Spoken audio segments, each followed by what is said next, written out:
nongeye kubaha ikaze mu makuru yacu yo kuri uyu wa gatandatu tariki 16 Werurwe 2024. Ni amakuru agiye kwibanda ku ngingo z'ingenzi zikurikira.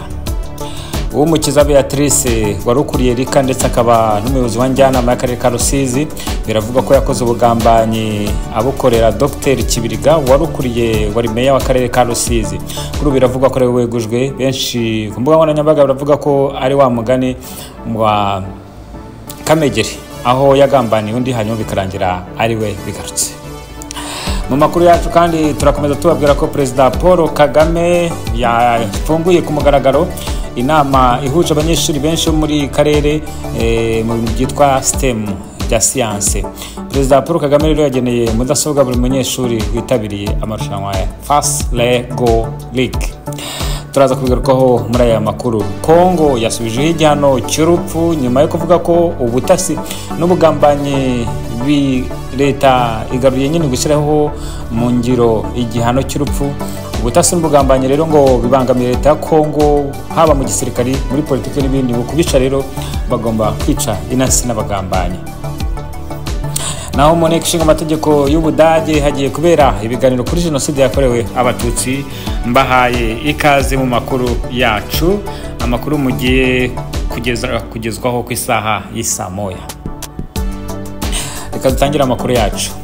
Mu karere ka Rusizi haravugwa amakuru adasanzwe aho uwitwa Madame Beatrice warukuriye ikigo cyitwa Rika akaba n'umuyobozi wa njyanama y'akarere ka Rusizi ngo yaba yaragambaniye Dr Kibiriga ubwo yahitagamo kumusaba bitandukanye n'ubutegetsi bwa njyanama, kumusaba gusobanura ku rwandiko rwe rwanditswe abwira ishyirahamwe Ibuka ko rigomba gutanga amatariki rizabukiraho abarokotse jenoside bo mu miryango yabo. Ibi rero byaje gutera ikibazo, bivuga ko Dr Kibiriga wa Rusizi ngo yaba ahembera ingengabitekerezo ya jenoside n'indi myitwarire mibi, ariko nyuma y'ubugenzuzi ndetse bwa guverinoma uyu Beatrice byarangiye ari wirukanwe kuko ngo hari ibibazo by'ubugambanyi byo kugambanira mugenzi we meya w'akarere ka Rusizi. Mu butegetsi bwa leta hari igihe twagiye tubona abaminisitiri bamwe bakurwaho abandi bakongera bagasubizwaho, abategetsi bamwe bakavuga ko bahagaritswe ubundi bakongera bagasubizwa mu myanya.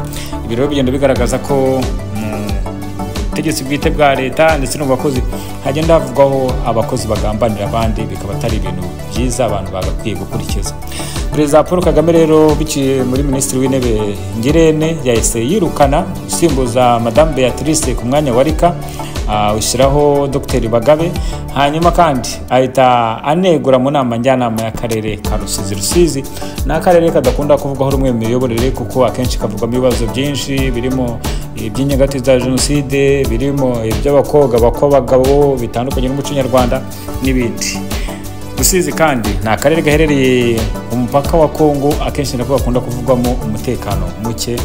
Reka dukomeze amakuru yacu tuyakomereze i Kigali aho Perezida Paul Kagame yageneye mudasobwa buri munyeshuri witabiriye amarushanwa ya Fast Lego League. Perezida Kagame rero yahaye mudasobwa buri munyeshuri wageze muri cyiciro cya nyuma cy'amarushanwa mpuzamahanga ya Fast Lego League agamije guteza imbere uburezi by'umwihariko amasomo ya siyansi, ikoranabuhanga n'imibare hifashishijwe ikoreshwa rya robo n'ubwenge karemano. Aya marushanwa agamije guhanga robo no gukoresha ubwenge buremano artificial intelligence mu gukemura ibibazo bitandukanye. Uyu mwaka yitabiriwe n'abanyeshuri mu bigo by'amashuri 25 byo mu Rwanda, kimwe no muri Uganda, 4 byo muri Nigeria na 3 byo muri Botswana.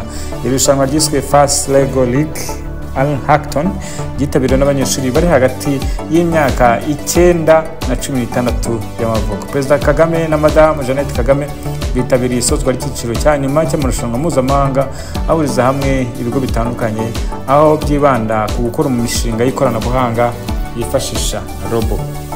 Leta y'u Rwanda biciye muri Minisiteri ya ICT yagiye ivuga ko igamije guteza imbere ikoranabuhanga mu Rwanda ku buryo rizaba ishingiro ry'iterambere muri rusange n'ibindi. Reka tunyarukire mu Bwongereza. Abimukira Ubwongereza ngo buzohereza mu Rwanda bashobora kugera ku 30,000. Ibi biratangazwa na Dr Ugira Shebuja Emmanuel yatangaje ko amasezerano Ubwongereza bwagiranye n'u Rwanda biteganijwe ko mu myaka 5 hazaba bamaze koherezwa abimukira barirwa mu bihumbi 30 bazafashwa mu buryo butandukanye kugira ngo bagire ubuzima bwiza no gushaka ibihugu bibakira. Abatavuga mu ntegetsi bagiye banenga iyi program bavuga ko no mu Rwanda hasanzwe ari abashomeri buryo nta abandi bashomeri bazanwa bavuye hanze. Hanyuma ariko abashyigikira leta bavuga ko ari muri gahunda ya leta yo gutanga igisubizo ku bibazo bibangamiye isi birimo n'abimukira, kandi leta ikavuga ko leta y'u Rwanda ikavuga ko hari n'abaturage bazabyungukiramo ko bizahanga akazi n'ibindi byinshi. Uwitwa Robert Mugabe, umusesenguzi akaba n'umunyamakuru wa politike, yaherutse kuvuga ko ubundi gusaba ubuhunzi ari ibintu byemewe ku rwego mpuzamahanga kandi buri gihugu gifite inshingano zo gutanga ubuhunzi. Ubwongereza rero bukaba buzaba bugiye kwiyambura inshingano muri rusange, ariko akanavuga ko guverinoma ya Sunak atari ikibazo cyo kuzana abimukira mu Rwanda, ahubwo ari ukugira ngo yerekane ko mu byo yasezeranije Abongereza hari kiri gukora kugira ngo ihagarike utwato duto tuzana abimukira mu buryo butemewe n'amategeko mu Bwongereza. Reka tunyarukire mu karere Kongo. Repubulika ya Demokarasi ya Kongo ngo kubera ubutasi n'ubugambanyi leta igaruye gushyira mu ngiro igihano cy'urupfu. Leta ya Kinshasa rero yakuyeho icyemezo cyo guhagarika itangwa ry'igihano cy'urupfu nk'uko byatangajwe na Minisitiri w'Ubutabera kugira ngo kijye gitangwa mu bihe ubu bisa n'ibireba cyane intara ya Kivu ya ruguru iri mu ntambara. Inyandiko yatangajwe na Minisitiri Rose Mutombo itanga impamvu zitandukanye zatumye leta igarura ishyirwa mu bikorwa ry'igihano cy'urupfu byari byahagaritswe muri 2003. Leta ivuga ko mu myaka igera kuri 30 ishize Burasirazuba bwa Kongo hari intambara zihora zigaruka kuko hari ubufatanyacyaha bwa bamwe mu baturage bacu, kandi ibikorwa by'ubugambanyi cyangwa se ubutasi byasize ikiguzi kiremereye ku baturage n'igihugu. M23 ivuga ko iki cyemezo ari ikindi gikorwa cy'ubucamanza giha ububasha igikorwa cyo kumaraho ubwoko runaka kirimo gukorwa. Inkiko muri Repubulika ya Demokarasi ya Kongo zisanzwe zitanga igihano cy'urupfu ku byaha bimwe na bimwe, ariko nticyashyirwaga mu bikorwa kuva 2003 nyuma y'icyemezo cyo kuba bihagaritswe cyafashwe n'ubutegetsi bwa Joseph Kabila wari umaze gusimbura se wishwe arasiwe ibiro bye.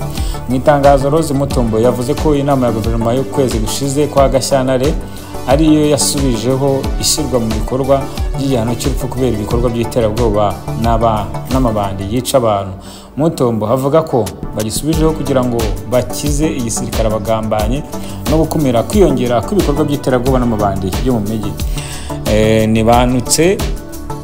Ntibisobanutse niba iki cyemezo gishya cya leta gisubira inyuma kikareba n'abakatiwe urwo rupfu mu gihe cyashize. Igihano kireba cyane intara ya Kivu ya ruguru. Minisitiri Mutombo avuga ko icyo gihano kizashyirwa mu bikorwa mu gihe gitanzwe n'inkiko mu bihe by'intambara, mu bihe by'ubutegetsi bwa gisirikari, état de siège, mu bihe bidasanzwe cyangwa mu bindi bihe byose byihariye. Agace k'uburasirazuba bwa Demokarasi ya Kongo cyane cyane intara ya Kivu zombi nayo turi gafatwa n'akare mu bihe by'intambara kubera imitwe yitwaje intwaro ihangana n'ingabo za leta. By'umwihariko intara ya Kivu ya ruguru yo mu buryo bweruye iri mu bihe by'intambara kandi imaze igihe kirenga imyaka 2 mu bihe by'ubutegetsi bwa gisirikare. Iyi ntara irasa n'irebwa by'umwihariko n'iki cyemezo cyo kugarura ishyirwa mu bikorwa ry'igihano cy'urupfu. Mu myaka ishize cyane mu bihe bya vuba aha bishize abasirikari n'abasivili benshi bashinzwe ibikorwa byo gukorana n'umwanzi. Mu myaka ya vuba ishize abasirikari bakatiwe urwo gupfa bahamwe n'ibyaha birimo gusubira inyuma ku rugamba imbere y'inyeshyamba za M23. Ikigo Amnesty International kivuga ko kugarura igihano cy'urupfu ari akarengane gakabije ku bagikatiwe muri Repubulika ya Demokarasi ya Kongo no kurengagiza kurenze uburenganzira bwa muntu. Umwuka w'ubugambanyi mu ngabo za leta. Iki gihano gishobora kuba inkuru mbi ku bantu bamaze iminsi bafatwa, abasivili n'abasirikare mu mujyi wa Goma bashinzwe ubugambanyi, ubutasi no gufatanya na M23. Imiryango Société Civile muri Kivu ya ruguru muri iki cyumweru yasohoye itangazo ivuga ko ikurikije uburyo ingabo za leta zisubira inyuma imbere ya M23 hari umwuka w'ubugambanyi mu ngabo. Mu minsi ishize havuzwe abasirikari ba leta bafashwe bajya gufungirwa Kinshasa bashinjwa gukorana n'umutwe M23. Abakuriye M23 bavuga ko abasirikari bose bo mu bwoko bw'abatutsi bari mu ngabo za leta bari mu kaga kubera ubwoko bwabo bashinjwa gukorana na M23. Muri iyi ntambara leta yagiye ihakana ibikorwa byo kwibasira abantu kubera ubwoko bwabo. Mu cyumweru gishize ibiro by'iperereza rya gisirikare Kinshasa, umuvugizi wa gisirikare General Major Sylvain Kenge yerekanye abasivili 4 bashinjwa ubutasi n'ibikorwa byo gushakira abayoboke n'abakorana na M23 mu mujyi wa Goma. Muri bo harimo abadepite 2 b'intara ya Kivu ya Ruguru n'umujyanama wa guverinoma w'intara ya Kivu ya Ruguru. Bo nibahawe umwanya ngo bavuge ibyo baregwa. Muri iki cyumweru cyashize havuzwe cyane inkuru y'ifatwa n'ifungwa ry'umusirikare wa Kongo witwa Adjudant Chef Clarisse Mahoro wakoraga ku mupaka wa Goma na Gisenyi, ashinjwa ubugambanyi no kuba enasi ya M23. Uyu musirikare ntarahabwa ubutabera kandi nawe ntarumvikana agira icyo abivugaho. Bertrand Bisimwa, umwe bakuru b'umutwe wa M23 n'ihuriro Alliance Fleuve Congo urimo, yatangaje ko mu gihe hari imvugo n'ibikorwa bya politiki byo kwita abagambanya abacengezi n'inasi ku bantu b'ubwoko runaka, iki cyemezo ari ikindi gikorwa cy'ubucamanza giha ububasha igikorwa cyo kumaraho ubwoko kirimo gukorwa. Reka rero dukomeze n'amakuru yacu mu gihugu cy'amahanga. Rero mu bihugu by'amahanga ibintu bikomeje kuba akaduruvayo mu gihugu cy'Uburusiya, kuko ubu bwinjiye mu matora yo gutora Vladimir Putin kuri manda ye hafi ya 4. Vladimir Putin ni perezida w'Uburusiya wagiye avuga ko uburengerazuba mubangamiye cyane, kandi mu gihe bwahirahira intambara y'isi ya 3 izahita irota. Vladimir Putin ni umutegetsi ukunda gutinywa cyane bitewe n'uko igihugu cye gifite ibitwaro bya kirimbuzi, bityo akavuga ko Ukraine nihirahira no kureba nibareba nabi n'igitwaro cya kirimbuzi yagitera ubundi ikarimbuka. Reka mbashimire kuba mwabanye natwe muri aya makuru yacu yo kuri iki gicamunsi. Reka Uwiteka barinde, tuzasubira ku munsi w'ejo mu gitondo ku isaha y'isa moya. Bye bye.